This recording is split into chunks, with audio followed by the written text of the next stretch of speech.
Satanás, también conocido como el Diablo, es una figura que aparece en varias religiones y creencias alrededor del mundo. Su identidad varía de cultura a cultura y de generación en generación. Ha sido conocido como Mara por los budistas, Mefistófeles por los alemanes, Pazuzu en la antigua Mesopotamia, Iblis por los musulmanes y, por supuesto, Lucifer, entre muchos otros nombres. Para los cristianos, Satanás es el enemigo de Dios, que busca hacer que los creyentes caigan en tentación y se alejen de la gracia de Cristo. También, Satanás es el líder de los demonios y ángeles caídos, el archienemigo de Dios.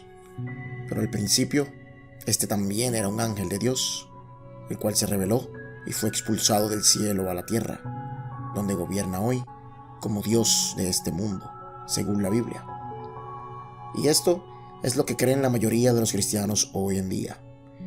Ven a Satanás como el origen y centro de todo mal, como una figura roja con cuernos, cola y tridente, y aunque otros lo ven como un símbolo del mal y no como una verdadera entidad, hay algunos que lo ven activo en la vida cotidiana de los cristianos, donde se interponen en sus caminos tratando de hacerlos caer en pecado.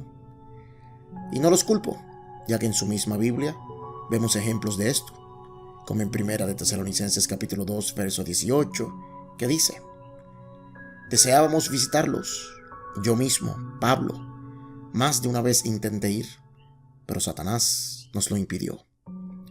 Los cristianos tienen una versión de Satanás que es casi igual de poderosa que Dios. Está en todas partes al mismo tiempo, conoce la Biblia, la ciencia y las artes mejor que ningún ser humano. Y su propósito es destruir, destruir y destruir. Pero como veremos en este video, el mito de Satanás es mucho más complicado que eso. Todas las culturas alrededor del mundo tienen su propia versión. Así que veamos la historia sobre el origen y la evolución de Satanás, y si en realidad es este ser maligno que se opone a Dios, como nos dicen los cristianos. Pero antes de empezar, recuerda suscribirte y dejar tu like para más videos como este. ¿Están listos? Comencemos. Para empezar, veamos lo que nos tiene que decir la Biblia en el Nuevo Testamento. Nos dice que el mundo entero está bajo el control del maligno, en 1 de Juan capítulo 5, verso 19. En Mateo capítulo 25, verso 41, Jesús nos dice que existe un lugar de fuego eterno, preparado para el diablo y sus ángeles. En Mateo capítulo 13, versos 39, Jesús compara el reino de Dios con un campo donde hay buenas y malas semillas. Las malas semillas son los hijos del diablo. En 2 de Corintios capítulo 11, verso 14, Pablo le advierte a los creyentes que Satanás se disfraza de ángel de luz para engañar a las personas. En 1 de Juan capítulo 3, verso 8, dice que el diablo ha estado pecando desde el principio de la creación y que es el padre de mentiras. En Efesios capítulo 2, versículo 2, dice que Satanás es el espíritu que gobierna las tinieblas. Y en Efesios capítulo 6, verso 11, Pablo nos dice que nos pongamos la armadura de Dios para hacerle frente a las artimañas del diablo, etcétera, etcétera, etcétera. Hay muchos más versos en el Nuevo Testamento sobre Satanás que lo describen como un ser malvado, enemigo de Dios, como un líder de un grupo de ángeles caídos o demonios y demás. Pero la pregunta que nos debemos hacer es: ¿de dónde los cristianos sacan esto? ¿Será que los judíos también creían lo mismo de Satanás? Bueno, pues veamos lo que nos dice el Antiguo Testamento. La palabra Satanás sí aparece, pero no en referencia a un ser maligno que se opone a Dios, y tampoco a un ángel caído que se rebeló contra Jehová, sino que aparece en referencia a otros seres humanos. La palabra Satanás significa adversario u oponente, así que es normal que se le llame así a otro ser humano, como en 1 de Samuel capítulo 29, versículo 4, donde los filisteos desconfían de David y lo llaman enemigo o Satanás. En Isaías capítulo 14, versos 12 al 15, donde el profeta está comparando al rey de Tiro con el esplendor y brillantez del planeta Venus, el cual se conoce como el lucero de la mañana, pero en latín esto se traduce a Lucifer. Y si añadimos lo que dice luego sobre el rey queriendo ser como Dios y siendo derribado al Seol, tenemos la receta perfecta para creer que Isaías se está refiriendo a un ser espiritual maligno que se opone a Dios y cuyo nombre es Lucifer. Pero esto simplemente no es cierto. Y las veces que el texto sí se refiere a un ser espiritual, no lo hace en referencia a un ser maligno que se opone a Dios. Si vamos a Job capítulo 2 versos 1 al 7, podemos ver a Satanás presentándose delante de Dios en el cielo. Ambos tienen una conversación, la cual se convierte en un tipo de apuesta sobre si Job abandonaría a Dios estando arruinado, ¿o no? Aquí, Satanás no es un ser maligno y enemigo de Dios, sino que es un tipo de acusador. La palabra en hebreo lo hace ver como un tipo de ocupación y no un ser maligno. Así que el acusador está señalando a Job, tratando de culparlo por estar dispuesto a abandonar su fe en Dios. Esto lo vemos nuevamente en el libro de Zacarías capítulo 3 versos 1 y 2, donde Satanás está a la diestra de Josué, en lo que aparenta ser una corte divina. El acusador lo señala por todos los pecados que ha cometido, pero el ángel de Jehová juega el papel de abogado, defendiendo a Josué, ya que todo lo que éste hizo era parte de los planes y propósitos de Dios. En Ezequiel capítulo 28, verso 11 al 19, nuevamente vemos una referencia al rey de Tiro y cómo éste estaba en el jardín del Edén, siendo a la imagen de Dios, hasta que fue hallado pecado en él. Este pasaje también se usa para referirse a Satanás en el día de su caída, ya que no pueden darse cuenta de la simbología que está usando el profeta para referirse al rey de Tiro. El profeta Ezequiel solo se dirige al rey de Tiro haciendo referencia a la grandeza de su reinado, hasta que se rebeló contra Israel. Si este pasaje se estuviera refiriendo a Satanás, pues eso significa que el primer pecado de Satanás ocurrió en el jardín y no cuando se rebeló en el cielo. Debemos ser más inteligentes a la hora de interpretar estos textos, ya que hasta ahora ningún texto bíblico del Antiguo Testamento que mencione a Satanás lo hace en referencia a un ser maligno que se rebeló contra Dios y que ahora gobierna el mundo con sus ángeles caídos. Eso simplemente no está en el Antiguo Testamento. Lo que sí aparece es una criatura que es parte del concilio divino de Dios, como vimos en Job capítulo 2, y un ser que es parte del propósito de Dios, un subordinado de Dios y no su enemigo. Las demás veces que aparece es en referencia a humanos. Así que el concepto cristiano del príncipe de las tinieblas, el diablo, el padre de las mentiras, el príncipe de los aires, el arconte mayor, el líder de un gobierno maligno de ángeles caídos, espíritus malignos y demonios, no aparece por ningún lado en la Biblia hebrea. Los antiguos judíos del primer templo de Salomón simplemente no creían en un ente de maldad que se opone a Dios, como creen los cristianos. Esto lo vemos más tarde en la historia. Como todos sabemos, los judíos fueron conquistados y exiliados por el imperio de Babilonia. Durante este tiempo, los judíos no creían en ángeles siendo líderes de otros ángeles o un enemigo específico de Dios. Pero los eruditos entienden que sin duda alguna, durante la estadía de Israel en Babilonia, algo tuvo que haber ocurrido. Y si a esto le sumamos la influencia del imperio medo-persa, terminaremos con unos judíos totalmente distintos a los que existían antes del exilio. Judíos con nuevas costumbres, nuevos mitos y leyendas, y por supuesto, una nueva religión. Bienvenidos a lo que más tarde conoceríamos como el judaísmo rabínico, o como mejor se le conoce en la academia, el judaísmo del Segundo Templo. Aquí, Satanás pasó de ser una simple criatura subordinada a Dios a un enemigo mortal, el archienemigo de Dios. No era un simple Satanás o un enemigo, sino que era el Satanás. Y esto se lo debemos en parte a la gran influencia que tuvo una religión medo-persa llamada el zoroastrianismo.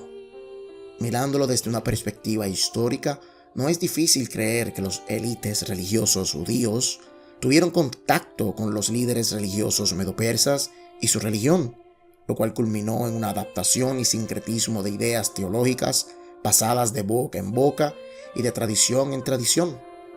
Tuvieron 200 años para ser influenciados, y al ver las similitudes entre ese nuevo judaísmo del Segundo Templo y la religión zoroastriana, sin duda alguna encontramos paralelos entre una y otra. Por ejemplo, antes de la reforma deuteronómica del rey Josías, los judíos del primer templo creían en toda clase de dioses. Su dios supremo lo era El Elyon, o el Dios Altísimo, y el Dios nacional y de guerra lo era Jehová, entre otros dioses. Para ellos, Jehová no era un Dios omnipotente, perfecto y todopoderoso. Pero cuando vemos la religión zoroastriana, encontramos que su Dios sí era omnipotente, era misericordioso, perfecto e invencible, idéntico al Dios del Segundo Templo y del Nuevo Testamento. Y este Dios se llamaba Ahura Mazda. Pero este Dios no estaba solo, sino que había un ser malvado llamado Ahriman. Este era la encarnación pura de la maldad que buscaba destruir el bien. Así que durante este largo proceso de intercambio cultural entre judíos y medopersas, la influencia fue creciendo más y más. Y terminamos con un Dios todopoderoso, perfecto, amoroso, misericordioso, que odia los sacrificios de animales y de humanos, pero ama la obediencia. Totalmente distinto al Jehová del primer templo, el cual mataba a quien sea, bueno o malo, amaba el olor de los sacrificios, se arrepentía de sus decisiones y no era perfecto para nada. Los judíos del Segundo Templo sincretizaron a Jehová con Ahura Mazda, pero también trajeron una entidad maligna que se opone a Jehová. Y a este le dieron el título de El Satán. A esto le añadimos aún más influencia, pero griega. Y ahí tienes la receta para el Satanás que todos conocemos hoy. Pero esta influencia zoroastriana no solo es una especulación. Tenemos evidencia en la Biblia hebrea de la misma. Por ejemplo, en el libro de Tobit se menciona al demonio Asmodeo, quien es el antagonista de la historia de Tobit. Pero este demonio es un teniente de Ahriman en el zoroastrianismo. En los rollos del Mar Muerto encontraron a un personaje conocido como el ángel de la oscuridad. Se dice que este ángel es quien hace caer en pecado a los hijos de Dios, y su nombre es Belial, un ángel maligno, quien tiene autoridad sobre un ejército de ángeles malignos. Y si vamos al Nuevo Testamento, vemos que Pablo hace mención de este ángel maligno en 2 de Corintios capítulo 6, verso 15, en comparación con Jesús. Y en la Biblia hebrea lo vemos en Deuteronomio 13, versículo 13, en 1 de Samuel 10, 27, entre otros. Así que poco a poco podemos ver cómo se va forjando la entidad maligna del Satanás cristiano en la Biblia. También, si vemos el papiro de guerra de los rollos del Mar Muerto, encontraremos que al final de los tiempos ocurriría una guerra final donde el arcángel Miguel lideraría un ejército de los hijos de la luz contra el ángel Belial y su ejército de los hijos de la oscuridad. Curioso que Pablo también hace llamar a los cristianos como los hijos de la luz en 1 de Tesalonicenses capítulo 5, verso 5 y otros lugares, mostrando así que el cristianismo surgió de la misma secta judía de la que salieron grupos como los esenios. Pero la influencia no solamente la vemos en la Biblia, también la vemos en textos como el libro de Enoch, el cual era famosísimo en los tiempos del Segundo Templo y hasta fue responsable por muchas creencias cristianas que se creen hoy. Pero ya hicimos un video explicando la influencia del libro de Enoch en el cristianismo. Vayan a verlo después de este. Así que el libro de Enoch también nos habla de un grupo de ángeles caídos, pero su líder no es Satanás, como creen los cristianos, sino que es un ángel conocido como Semyasa. Y junto con los demás ángeles le enseñan a la humanidad todo tipo de cosas malvadas, como el hacer la guerra, armas, brujería, magia, entre otras cosas. Pero contrario a lo que los cristianos creen, el Satanás cristiano no está por todo esto. Y más curioso aún, es que el libro de Enoch describe a los ángeles como estrellas y a Semyasa como el primero de todos en caer del cielo a la tierra y no a Satanás como enseña el cristianismo. También tenemos el libro de Jubileo, el cual también tiene un personaje maligno que se opone a Dios. Este personaje es conocido como Mástema, quien también es líder de un grupo de ángeles caídos. Este libro también fue escrito durante el periodo del exilio, así que podemos ver la influencia zoroastriana claramente cuando habla de Mástema. Cuando reunimos todo este contexto cultural judío influenciado por el zoroastrianismo, podemos notar la directa influencia en el movimiento cristiano de Jesús. Al principio de este video, vimos varios pasajes donde aparece Satanás como un claro enemigo de Dios, un ente poderoso que busca destruir la creación, engañando y tentando a los cristianos para que pequen y se caigan de la gracia. Y aún más que un adversario o un acusador, en el Nuevo Testamento, Satanás puede causar enfermedades, poseer personas y devorarlos como un león espiritualmente, como nos dice 1 de Pedro, capítulo 5, verso 8. Esto va acorde al judaísmo del segundo templo, donde vemos a un ser maligno, archienemigo de Dios, en los distintos textos apocalípticos del segundo templo, como Semnasa, Azazel, Belial, Mástama, entre otros. Algo totalmente distinto a lo que vemos en el judaísmo del primer templo, antes del exilio a Babilonia y antes de la reforma deuteronómica del rey Josías. Así que al final tenemos una entidad maligna que se opone a Dios y a los cristianos. Curiosamente, nada de eso lo vemos en el Antiguo Testamento, pero los cristianos proyectan las influencias adaptadas del judaísmo del segundo templo y a su vez del zoroastrianismo para lograr ver a Satanás en todas partes en la Biblia hebrea. Lo ven en Génesis 3 como la serpiente en el jardín del Edén, lo ven como el príncipe de Persia en el libro de Daniel, lo ven como el rey de Tiro en el libro de Isaías y Ezequiel, lo ven como el espíritu que tentó a Job, lo ven como el que le dio poder a los magos del faraón para transformar las varas en serpientes. En fin, los cristianos ven a Satanás en todas partes del Antiguo Testamento, cuando la realidad es que el Satanás que conocen los cristianos no aparece en ninguna parte del Antiguo Testamento.